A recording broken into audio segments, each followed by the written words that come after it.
네, YTN 라디오 생생경제 2부의 본격적인 시간입니다.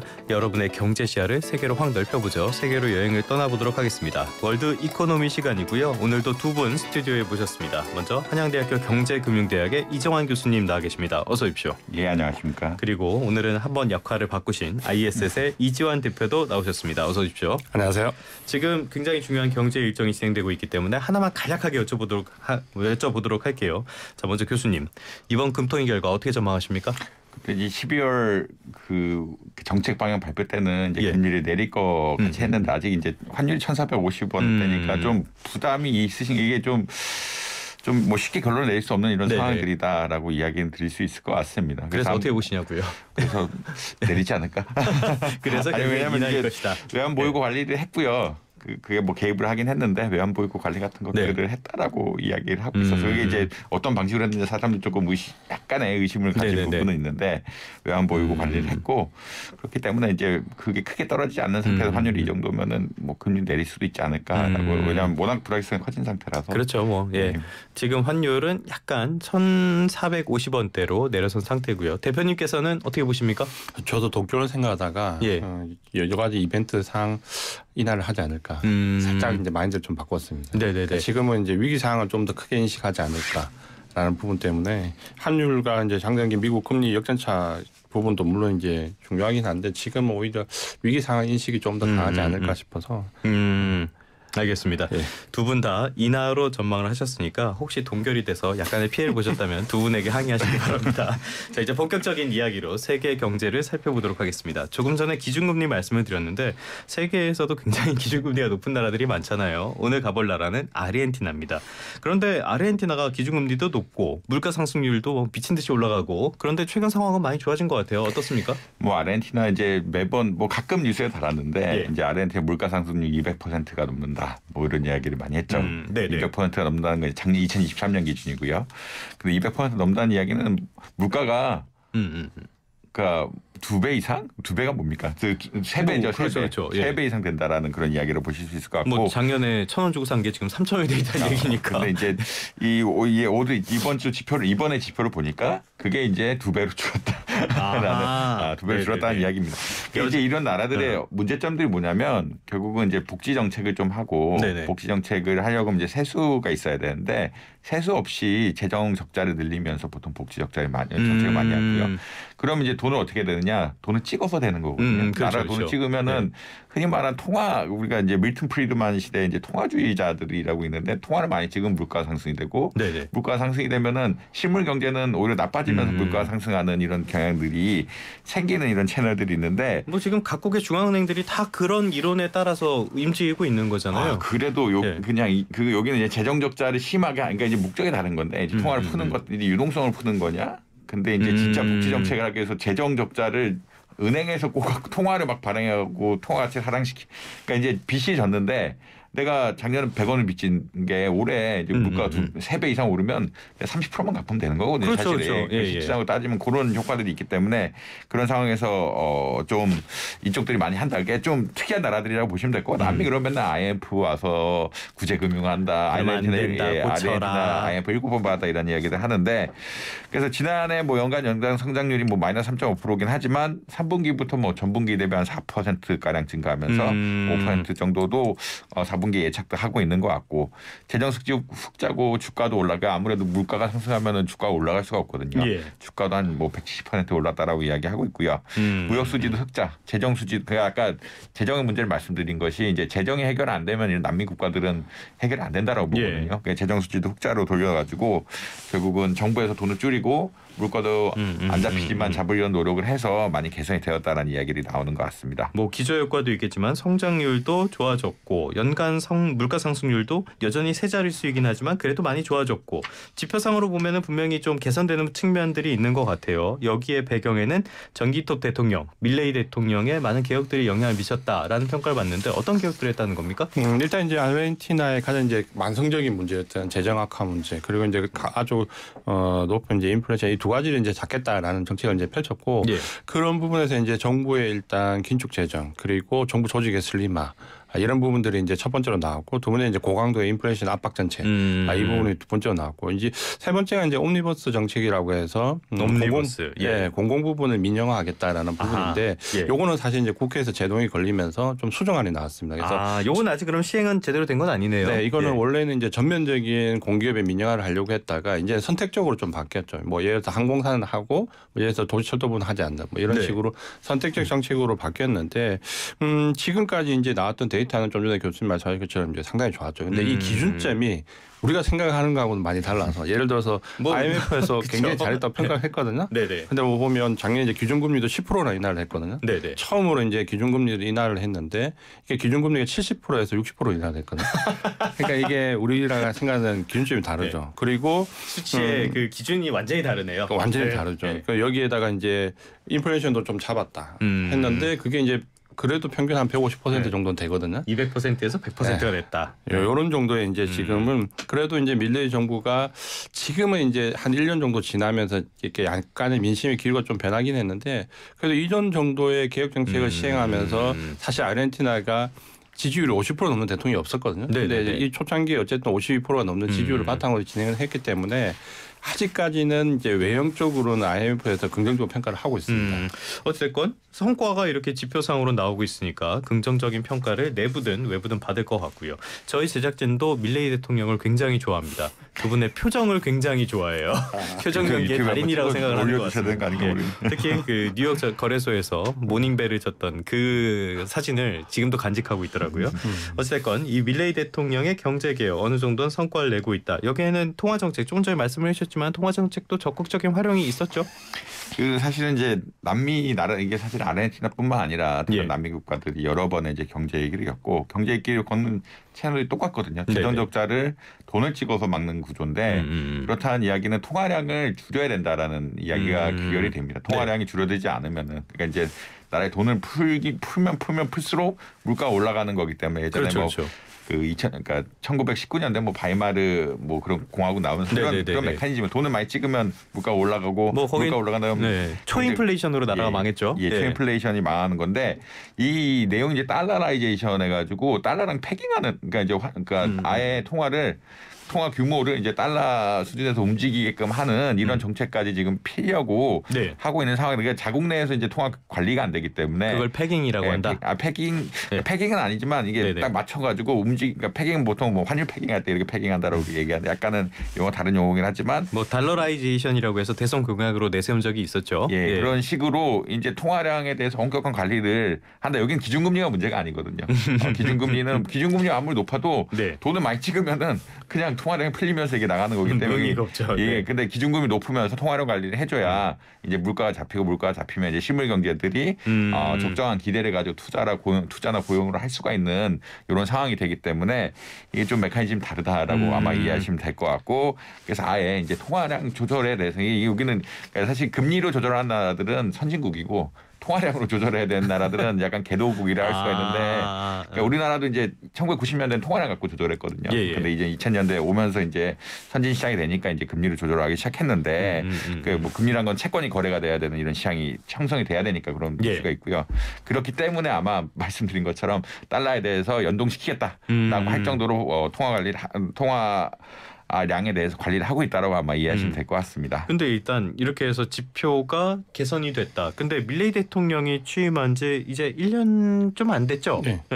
이런 상황 속에서 이렇게 지표 개선을 이끌어낼 수 있었다. 그러면은 당연히 어떤 굉장히 그 레디컬한 정책들이 나왔을 것이고 이거는 당연히 부작용을 이끌어오게 되잖아요. 부작용은 없었습니까? 굉장하죠. 지금 이제 국민들의 저항, 특히 이제 공무원들과 교육 공무원들의 저항이 굉장하죠. 그러니까 지금 이제 시위도 굉장히 격렬하게 이어지고 있고 이 밀레이 대통령이 그 이제 고강도의 인플레이션 압박 정책도 쓰지만 아까 말씀드렸던 만성적인 재정 적자 이제 이거를 이제 잡겠다라고 하면서 천심석 정책이나 포퓰리즘과 관련된 부분도 줄이지만 조직의 슬림화도 하거든요. 그러니까 극단적으로 정부 조직 자체가 절반으로 줄었거든요. 18개 부처에서 9개 부처로 줄었고 교육공무원이나 또 계약직 공무원에 대해서 연장을 하지 않거든요. 그럼 많은 분들이 실직자가 됐을 것이고 고용이 굉장히 악화됐을 거고 또 이제 인플레이션을 압박하면서 내수 경기가 특히 이제 많이 악화가 됐거든요. 그러니까 국민들 입장에서는 개혁은 좋지만 일단 인플레이션이나 재정과 관련된 수치는 좋아졌지만 실물 경기에 있어서 고용도 악화되었고 내수 경기도 악화되었고 그러다 보니까 이제는 조직적인 이제 저항이 좀 나올 수밖에 없는 거죠. 특히 저희 정부 조직을 슬림하면서 정부 조직 특히 공무원과 관련된 부분에 지금 시위가 굉장히 많기 때문에 정부 조직 자체에 대해서 이제 위태롭지 않겠냐라는 부분도 이제 언급을 좀 하고 있죠. 그러다 보니까 국민적 저항이 굉장히 커져가는데 그래도 이제 좀 이 부분이 계속해서 개혁을 좀 진행할 수 있는 부분은 그럼에도 불구하고 역대적으로 보면 우리가 이제 항상 가장 악랄하게 얘기하는 페론 대통령 이후에 지지율이 그렇게 나쁘지가 않습니다. 그러다 보니까 밀레이 대통령은 받고 있다라고 볼 수 어느 있겠네요. 정도 그런 부분에서는 계속해서 개혁을 진행해 나가려고 하는 부분이 있다. 이렇게 보시면 될 것 같습니다. 알겠습니다. 그런데 뭐 어느 나라나 관료나 공무원을 생각하면은 뭐 굉장히 부정적인 인식들이 많잖아요. 그런데 사실 나라가 잘 굴러가려면은 관료들의 역할이 굉장히 중요하단 말이에요. 이렇게 팍팍 줄여도 문제 없는 겁니까? 이거 사실은 줄여야 될 수밖에 없고요. 그런 얘기는 결국 이 나라들의 문제는 재정 적자의 문제고 과도한 복지의 문제라고 할 수밖에 없게. 그러니까 이게 파퓰리즘이라 이야기하죠. 그러니까 일을 안 하게끔 하는 과도한 재정 적자가 문제이기 때문에 어떻게든 재정 복지도 줄이고 재정 적자 줄이고 한번 이렇게 안정이 돼야 사실은 돌아올 수밖에. 이게 이제 구조 개혁의 문제인데 어떤 면에서는 지금은 극약 처방을 할 수밖에 없는 시기다. 뭐 사실 이게 보조금에 관련된 이야기랑 비슷한 건데 보조금을 주면은 잘 가는 것 같지만 연구해 주면은 산업이 망한다는 이야기를 많이 하거든요. 그런 얘기입니다. 사실은 뭐 복지를 하면은 단기간은 좋은데 이 단기간에 좋은 것들이 이런 인플레이션이나 후폭풍이 나올 수밖에 없어가지고 좀 슬림할 수밖에 없는 이런 상황들이라고 보시면 될 것 같고. 근데 아까 말씀드린 물가가 조금 더 빨리 떨어지면 이게 더 안정이 된다라고 생각하고 있는데 아직 그 정도 수준은 아니어서 이제 물가 안정되는 거를 좀 하면은 사람들이 이제 경제상 그러니까 사실은 다음날 갑자기 물건 가격이 2배 된다 이런 나라에서 경제 활동을 할 수가 없거든요. 그리고 뭐 그런 무조건 물건 사는 것들이 우선이 될 수밖에 없기 때문에 그리고 달러로 하는 것들이 우선 될 수밖에 없기 때문에 좀 어렵지만 구조 개혁을 해야 되는 나라다. 어쩔 수 없다라고 아마 이해하시면 될 것 같습니다. 알겠습니다. 전기톱 대통령 밀레이에 대해서 살펴봤는데요. 이분의 개혁이 뭐 성과를 내는 부분도 있고 부작용을 불러오는 부분도 있고 어떻게 될 것인지는 조금 더 봐야 될 것 같습니다. 그런데 일단 밀레이 대통령 하면은 아르헨티나의 트럼프다, 극우다 해서 이런 평가들을 굉장히 많이 받았었잖아요. 근데 이분에 대해서 굉장히 감명을 받는 브로맨스를 보여주는 분이 또 있어요. 일론 머스크 CEO. 이분도 지금 밀레이 대통령의 어떤 개혁 방안들 이런 것들을 벤치마크를 많이 하려나 봐요. 어떻게 보십니까? 아마 이제 그런 부분에서는 그 밀레이 대통령이 선거 때도 어떻게 보면 이런 심리를 굉장히 잘 이용을 했거든요. 그러니까 대중적인 인지도를 끌어모으는데 어떤 개혁이나 어떤 지도자로서의 어떤 강인함 이런 부분들이 아마 일맥상통하고 또 전기톱 들고 나와서 유세하고 그런 부분도 나온 인상적이었고 역시 쇼맨십이 중요해. 근데 사실 이제 아르헨티나가 좀 전에 교수님도 말씀하셨지만 어떤 극단적인 처방을 하지 않으면 안 되는 상황이기 때문에 아마 이런 지도자가 국민한테 어필이 되었을 거고 뭐 포퓰리즘에 우리가 항상 아르헨티나를 얘기했지만 이번에 이 밀레이 대통령이 언급했던 것처럼 공무원들이 어떻게 보면 그 극단적으로 연금이 몇 개나 있는지도 모른다라고 얘기를 하거든요. 그러니까 어떤 선심성 그 연금 정책이 계속 나오다 보니까 뭐 얼마 전에 통계를 보니까 아르헨티나 연금이 400개가 넘는다라고 얘기를 해요. 그러다 보니까 이런 이제 극단적인 지도자가 위기 상황에서는 항상 국민들의 지지를 받고 또 그런 퍼포먼스가 지금은 SNS를 통해서 가장 자극적으로 대중들에게 전달이 되기 때문에 아마도 이제 일론 머스크, 트럼프, 밀레이 이제 이런 축이 가장 인기를 끌지 않을까 지금은 그렇게 보입니다. 요즘 일론 머스크의 행보를 보면은 전 세계 구구들을 전부 다 사랑하고 있는 그런 듯한 느낌도 드는데 말씀해 주신 내용을 보면요. 머스크의 정부 효율부가 지금 해야 되는 역할, 아르헨티나와 미국의 경제 상황은 완전히 다르잖아요. 이런 것들을 미국에 적용을 하는 것들이 현실적인지 이게 과연 현명한 판단인지 어떻게 보십니까? 일단 이제 머스크 극단적인 얘기들을 많이 하죠. 그러니까 우리가 이 정부 효율성과 관련된 부분에서 특히 이제 방산 쪽의 정책을 보면 방산에 대한 투자는 이제 극단적으로 미련한 짓이다라고 하는 것이나 혹은 이제 제약바이오, 그러니까 헬스케어 부분에 대한 정책을 보면 그동안 이제 재정적인 부분 때문에 미뤄졌던 부분은 어떤 선심성 정책으로 내본다. 예를 들어서 비만이나 탈모 같은 부분에 대해서 극단적으로 대중들이 접근할 수 있도록 재정을 확대해야 된다는 뭐 이런 정책이라든지. 그러니까 자기 관심 있는 것만 하려고 그런 거만. 그렇죠. 대중적인 관심을 끌 수 있는 쪽에서 파격적으로 나가는데 있는데 결국은 이제 이런 정보 효율성이라는 아예 예산이 이제 집중되는 현상이 올 예. 것이고 거기에 따라서 어떻게 보면 경제나 특히 이제 금융시장이 워낙 출렁거리니까 이게 한쪽을 하기 위해서 반대쪽을 나쁘다고 얘기하는 것은 또 다른 문제잖아요. 그러니까 이쪽을 하는 건 좋은데 그걸 하기 위해서 이쪽이 안 좋다라고 얘기하는 쪽이 예. 이제 항상 이제 문제를 일으키니까 지금은 이제 그런 극단적인 정책이 계속해서 반복적으로 나오고 있다 보니까 모두가 트럼프나 혹은 머스크의 입만 이제 쳐보는 형국이니까 이제 그런 부분들이 리스크는 계속 상존해 있는 걸로 판단이 좀 되고 있습니다. 아유, 갑자기 생각나는 역사적인 인물이 있는데 그분이 누군지는 이야기하지 않겠습니다. 그분 역시도 헌법의 테두리 안에서 집권을 하고요. 그다음에 많은 엄청난 사고를 쳤죠. 아무튼 간에 많은 것들이 있는데 저는 사실 지금 미국을 보면은 이 단어가 굉장히 생각이 많이 나요. 이해 충돌. 트럼프도 그렇고 일론 머스크도 그렇고 이해 충돌 문제가 굉장히 많이 거론이 되고 있잖아요. 그 배경은 뭡니까? 아무래도 이제 그 최근에 이제 일론 머스크가 뭐 틱톡 인수한다라는 예. 뭐 이런 이야기도 그러니까 사업 분야가 굉장히 광범위하거든요. 그러니까 이 머스크의 한정대에서 이야기한다라고 하면은 이제 스페이스X도 있고 테슬라도 있고 뭐 그다음에 XAI도 스타링크도 있고, 있고 뭐 다 있습니다. 네네네. 그러니까 이제 워낙 이게 넓은 첨단 산업 분야에 이게 다 가지고 있다 보니까 사실 이런 것들 규제라든지 중국에 대한 정책 같은 것들에 따라서 또 이게 경쟁 그 어떤 산업의 성장성 같은 것들 많이 바뀔 수가 있고 네. 죄송합니다. 바뀔 수가 있거든요. 그렇기 때문에 이제 흔히 말하는 정부에 가서 뭐 규제를 하는데 이게 정부 효율부를 통해서 하는데 이제 자기네 좋은 쪽은 살려주고 안 좋은 쪽은 날릴 수도 있지 않느냐라는 게 이게 방금 이 대표님 말씀에 따르면 거의 그렇게 할 것 같은데요. 이제 그런 식으로 뭐 하지 않을까. 그러니까 뭐 이해관계가 다 얽혀있기 때문에 그렇게 아무래도 팔이 안으로 굽는다고 네. 그런 경향이 나타날 수밖에 없지 않냐라는 게 이제 자기네들 잘하는 분들 좀 남긴다든지 아니면 규제를 풀어주는 딜을 하고 예산을 안 깎는다든지 뭐 이런 일을 할 수도 있지 않을까라는 좀 우려들은 분명히 있는 것 같다라는 그런 점들이 있고요.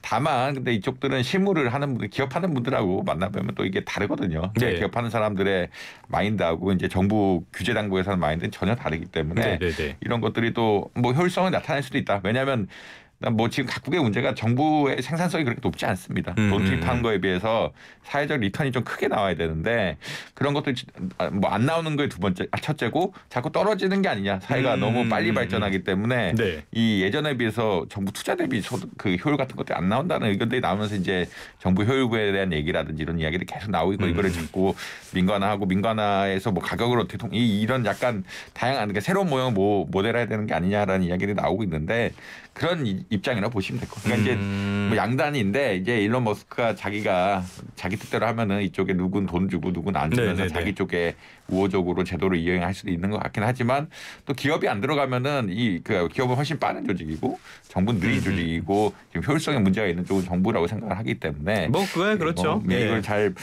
못 칠 수 없다 양날의 검다라고 보시면 될 것 같습니다. 예. 뭐 그러고도 남을 분이긴 하지만 효율성만 따지고 보면은 우리나라만 해도 한 70년대까지는 정부의 효율성이 민간보다 훨씬 더 좋았지만 지금은 완전히 뒤집어진 상태 아니겠습니까? 이런 부분에서는 어느 정도 개혁이 필요한 건 아닌가 싶은 생각도 들긴 하지만 그래도 불안한 분들이라 아무튼 조금 전에 교수님께서 틱톡 말씀을 해주셨는데 중국 거잖아요. 이거 머스크에 팔릴 수 있다라는 이야기도 나오는데 왜 이런 이야기가 나오는 겁니까? 틱톡 이제 금지법이 계속해서 이제 재판이 진행되어 왔는데 예. 이제 최종적으로 판결이 나면 1월 19일부터 틱톡이 이제 미국에서 금지가 될 가능성이 높아졌거든요. 예. 그러면 이제 중국에서는 이제 전면 철수를 미국에서 하느냐 아니면 이제 다른 방안을 찾느냐 해서 머스크가 이제 인수하는 방안이 그래도 생존을 이어갈 수 있는 부분이 아닐까라는 이제 언론에서 대두가 되는데 틱톡에서 이제 강하게 부정을 했죠. 그러니까 부정했고 그쪽에서 강하게 부정을 했고 머스크는 이제 여기에 대해서 침묵을 하고 있기 때문에 정확한 침묵도 내용은 할 줄 아시는구나. 예. 정확한 내용은 이제 알 수는 없지만 아마 뭐 이게 틱톡에서 부정은 하고 있지만 어쨌든 철수보다는 뭔가 살아남을 수 있는 끈을 잡아야 되기 때문에 아마 차선책으로 생각하지 않을까 싶고 이제 그렇게 되면 문제가 머스크가 트위터 그러니까 X와 틱톡을 같이 소유하게 돼버리면 이제 굉장한 이제 SNS 상에서의 그렇네. 파워가 이제 예. 거의 독점적으로 이제 형성되는 거죠. 이제 그러다 보니까 그런 문제에 대한 좀 이해 제기도 좀 있고 또 하나는 이제 과연 재정적으로 틱톡을 인수할 만큼 여유가 있느냐. 트위터 X 인수할 때도 사실 이제 그 부분에 대해서 주식에 대해서 출자했던 부분과 그리고 대출을 받았던 부분 상당 부분이 그대로 부채로 남아 있거든요. 그 상황에서 다시 틱톡까지 인수하면 재정적인 부담이 너무 크지 않을까 하는 우려감도 나오고 있습니다. 그런데 이 시나리오 자체는 뭐 미국 정부나 중국이나 일론 머스크나 다들 솔깃할 만한 시나리오가 아닌가 싶은데 교수님께서 어떻게 보세요? 뭐 중국은 일단 팔아야 되는 입장이고요. 그다음에 이제 틱톡이 미국에서 많이 쓰기 때문에 또 그거를 또 없애는 것도 또 미국 정부 입장에 너무 이렇게 문제가 되는 거고 예, 예. 이게 누가 받는다. 그러니까 이해관계는 사실 맞는데 말씀하신 이제 자금력의 문제라든지 결국엔 돈이 문제구나. 예. 그다음에 이제 미국이 싫어하는 독점에 관한. 근데 이제 그러니까 아무래도 틱톡은 페이스북이라든지 인스타그램이 약간의 어떤 대체 경쟁 관계이기 때문에 그 정도로 가지는 그렇죠. 않을 거라고 생각. SNS지만 같은 네. 이제 경쟁자이기 때문에 그 정도로 가지는 않을 거라고 생각을 하고 있는데 자금 조달의 문제, 아까 말씀 독점의 문제 이런 것들이 분명히 있는 것 같다. 그리고 사실 중국은 그때 이제 작년에 뭐 몇 번 말씀드린 사고를 내면서 이렇게 틱톡을 팔아야 될 수밖에 없는. 그러니까 틱톡 미국이 운영하기 어려운 상황이기 때문에 예. 그거를 적절한 가격에 파는 것들은 사실 나쁘지 않을 수 있다. 나쁘지 않을 수 있다. 그리고 이제 미중 관계라는 게 또 회복을 어느 정도 해야 되는데 회복을 하건 어떤 방식으로도 또 움직여야 되는데 뭐 이런 우호의 제스처를 보이는 것들이 나중에 관세 정책이라든지 이런 데 있어서 나쁘지는 않을 뭐 개연성이 많다라고 뭐 개인적으로 이건 뭐 진짜 주관인데 예, 개인적으로 예. 개인적으로 그렇게 생각을 하고 있습니다. 알겠습니다. 관세 이야기를 해주신 김에 관세로 가보도록 하겠습니다. 트럼프 하면 또 하나의 상징적인 단어. 관세를 사랑하시는 분. 관세를 위한 부처 아예 신설한다 이런 이야기까지 나오고 있어요. 어떤 이야기입니까? 최근에 이제 사실 금융시장이 출렁거렸던 가장 큰 이유 중에 하나가 이 보편적 관세에 대한 네. 어떻게 시행할 것이냐라는 부분이거든요. 어쩌겠다는 거야 진짜. 예. 이게 이제 굉장히 첨예하죠. 사실은 뭐 10에서 20%, 한 15% 내외의 보편적 관세. 그러니까 중국 같은 경우는 뭐 최대 60%까지의 관세. 네. 이걸 일단 일괄적으로 부과를 하고 차후에 협상을 하느냐, 아니면 일단 관세를 낮추는 상황에서 협상에 따라서 계속해서 이제 점진적으로 증가할 것이냐 해서 이 전면적인 실시가 나오면 금융시장이 급락을 하고요. 예. 이제 점진적 관세로 좀 어느 정도 인식이 되면 그래도 이제 금융시장이 좀 회복하는. 어떻게 보면 한 달간 이제 이게 계속 반복이 됐거든요. 이제 그만큼 이제 관세에 대해서 이제 민감한데 과연 이제 보편적 관세를 전면적으로 시행할 수 있느냐? 그러면 이거는 진짜 인플레이션과 관련된 부분에서는 상당히 각오를 해야 되거든요. 그러니까 그런 이제 무리수를 뚫 거냐라는 부분에서 최근에는 그래도 이런 무리수를 뚫기보다는 협상용으로 점진적 관세로 가지 않을까. 그래서 케이스 바이 케이스로 협상을 하고 만약 거기에서 이제 그 결과가 만족스럽지 않으면 계속해서 관세를 증가시키는. 그러니까 이게 점진적 관세로 갈 것이다. 그리고 이제 이거를 하려고 하다 보니까 뭔가 전담하는 기구가 따로 있어야 되겠다라는 이제 그 태도에서 아마 관세와 관련돼 있는 전담 부서를 이제 만들겠다. 이렇게 나오는 것 같고 우리가 이제 트럼프에 관련된 부분에서 가장 우려하는 부분이 협상을 앞두고 이제 그 초기에 나오는 초강수. 그러니까 항상 맞아요. 이게 이게 가장 문제가 되거든요. 그러니까 예를 든다면 우리나라와 방위비 협상을 할 때도 처음에 바로 10조라는 금액을 내세웠잖아요. 네. 근데 협상 결과는 4천억이었거든요. 그러니까 이걸 보면 아마 트럼프가 초기에 아무리 강세의 정책을 좀 낸다고 하더라도 어쨌든 이분은 기업을 하시고 현실적인 딜을 하시는 분이기 때문에 그렇게 시장에서 우려하는 것만큼은 아니겠지만 그래도 이제 보편적 관세와 관련된 부분은 각국이 가장 경계를 하고 최근에 주식시장이 조정을 받는 가장 큰 원인 중에 하나다. 이렇게 보셔야 될 것 같습니다. 사실 제가 방송에서 트럼프에 대해서 굉장히 부정적인 이야기를 많이 하고 있지만 지난 1기 때를 생각해 보면은 그 결과물들은 그렇게까지 상식에 어긋나는 결과물이 나온 적은 없는 것 같기는 해요. 자, 이 점진적 관세라는 이야기 말씀을 해주셨는데 이게 실제로 협상력을 높이는데 어떤 도움이 될 걸로 보시나요? 뭐 사실은 이제 현실적인 문제도 있고요. 미국도 예. 갑자기 관세를 올리게 되면은 인플레이션에 직접 반영. 그러니까 미국 분들, 그러니까 미국은 제조업의 나라가 아니거든요. 미국 그렇죠, 제조업 그렇죠. 비중이 한 9% 정도 돼. 그러니까 그렇게 큰 비중을 그러니까 큰 비중을 차지한 나라가 아니기 때문에 뭐 소비가 대부분. 소비가 대부분. 그러니까 제조업의 비중이란 게 크지 않은 나라에서. 그 물건을 사는데 관세를 붙이겠다라고 하는 거는 거의 자살행위죠. 그거는 근데 어차피 이 정치적 아젠다에 따라서 결정이 된 거고 그렇기 때문에 이제 차근차근 올라가면서 하는 가능성이 높고 사실상 이제 트럼프는 또 재선이란 게 없는 분이기 때문에 이런 것들을 적절하게 누가 조율을 하면서 가지 않을까라고 예측은 하고 있습니다. 근데 이제 말씀하신 2% 3% 올리면은 우리가 언제든지 우리 아젠다는 40% 60%이기 때문에 협상의 카드로 쓸 여지가 충분하고 이 협상의 카드를 어떻게 잘 활용할까. 그러니까 약간은 실리랑 협상을 같이 갈 수 있는 이런 제도인 것 같긴 합니다. 우리가 관세는 이렇게 안 올렸지만 이 나라에서 이렇게 얻었다라고 하면은 또 정치적인 아젠다로는 설명이 되는 것 같고 이게 사실은 이 시점에서 잠깐 말씀을 끊고 방금 들어온 속보를 전하도록 하겠습니다. 두 분 벌써 줘야겠어요. 한국은행이 기준금리를 연 3%로 동결했다라는 소식이 지금 들어와 있습니다. 지금 나온 거 보니까 뭐 이견도 많고 논의가 많이 된 것 같아요. 어쨌건 연 3%로 동결했다는 소식 전해드리고요. 세계 경제 경제 소식 조금만 더 짚어보고 마무리 때 조금 더 말씀을 드리도록 하겠습니다. 하나만 더 짚어보도록 할게요. 지금 LA에서 너무 큰 산불이 나가지고 난린 것 같아요. 뭐 피해가 어마어마한 것 같은데 피해 정도 어느 정도로 파악하고 계십니까? 사실 이제 이번 그 산불 같은 경우는 이제 4개가 겹쳐서 났고 피해 규모 산정하기 힘들고 네. 또 이게 이제 반복적으로 나오다 보니까 사실 이제 보험 관계도 지금 굉장히 이제 복잡하거든요. 네네네. 그러니까 재보험 회사들이 LA 산불과 관련된 재보험을 거의 다 받지를 않았어요. 네. 그러다 보니까 이제 기존 보험사들이 해결되는 네. 수준도 굉장히 높기 때문에 자, 일단 재보험에 대해서 살짝만 설명해 주시면. 기존에 이제 보험사들이 워낙 이제 보험해야 되는 그 담보 금액이 크다 보면 이걸 다시 다른 보험사에 재보험 가입을 해서 그 위험 부담을 낮추거든요. 그러니까 보험사들의 보험사다. 네, 보험사들의 보험사인데 근데 이 LA 산불 같은 경우는 사실 재보험을 받는 보험사가 별로 없습니다. 네. 그러니까 워낙 산불이 반복적으로 나기 때문에 그러다 보니까 보험사들이 커버해야 되는 수준이 굉장히 높기 때문에 이게 이번에는 이제 굉장히 큰 부담으로 실질적으로 다가올 것이다. 라는 게 1번이고 두 번째는 이제 지금 LA가 트럼프 대통령이 이제 집권을 앞두고 가장 크게 반기를 든 지역이거든요. 예. 독자적인 정책으로 가겠다. 재정 뭐 경제 정책에 대해서 반하는 정책을 하겠다라고 했던 부분이기 때문에 트럼프 집권 이후에 여기에 이제 충분한 지금 피해 보상이나 혹은 복구 작업이 이루어질 수 있을까라는 것도 이제 미국에서는 좀 의문을 가지고 있습니다. 그러니까 이런 부분들이 맞물리면서 지금은 피해를 그 당장 계산하기 힘들 정도로 상당히 경제적인 피해도 크고 아마 이제 정치적인 부분에도 영향이 좀 크지 않을까 이렇게 좀 판단하고 있습니다. 알겠습니다. 정치적으로도 지금 이 LA 산불을 두고 자기들끼리 막 싸우고 있는데 이런 부분도 조금 더 지켜볼 필요가 있겠고요. 기준금리 관련해서는 다시 한번 말씀을 드리면 한국은행이 기준금리를 연 3%로 동결했다는 소식 전해드리면서요. 요거에 대해서는 마무리하면서 조금 더 말씀을 드리도록 하겠습니다. 오늘은 아르헨티나부터 미국 상황까지 다양하게 짚어봤습니다. IS의 이지환 대표님, 한양대학교 경제금융대학의 이정환 교수님과 함께했습니다. 오늘 말씀 고맙습니다. 고맙습니다.